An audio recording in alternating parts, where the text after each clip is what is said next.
इस लड़के को पता था कि उसके सामने रखा हुआ ये अंडा एक डायनासोर का अंडा है। अगर ये टूट गया तो डायनासोर जरूर आ जाएंगे, लेकिन उसने ये बात अपने परिवार को नहीं बताई और उन्हें उसे उठाने दिया। देखते ही देखते उन्होंने वो अंडा तोड़ दिया। अगले ही पल अंडे से अजीब सा रस निकलने लगा और एक विशालकाय टी-रेक्स वहां प्रकट हो गया। पायल चिल्लाई, सच में डायनासोर है।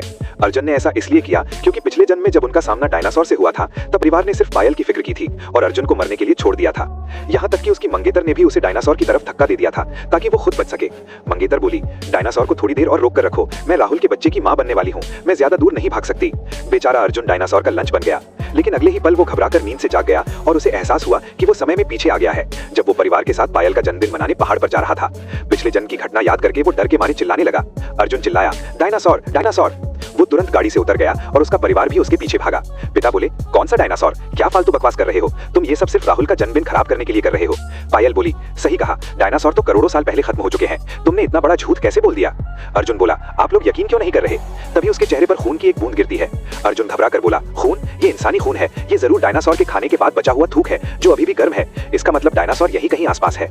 परिवार को लगा कि वो पागल हो गया है। उसके पिता ने उसे एक थप्पड़ मारा और कहा कि या तो चुपचाप हमारे साथ चलो या फिर अकेले घर जाओ। वे सब गाड़ी में बैठ गए। तभी झाड़ियों में हलचल हुई। अर्जुन चिल्लाया, डायनासोर, वो जंगल से निकल कर आ रहा है। अर्जुन मन में सोचता है, डायनासोर यही है, अगर मैं अकेला रहा तो मारा जाऊंगा, अभी के लिए मुझे इनके साथ ही निकलना होगा। वो गाड़ी में बैठकर पायल को तेज गाड़ी चलाने को कहता है, लेकिन कोई उस पर यकीन नहीं करता।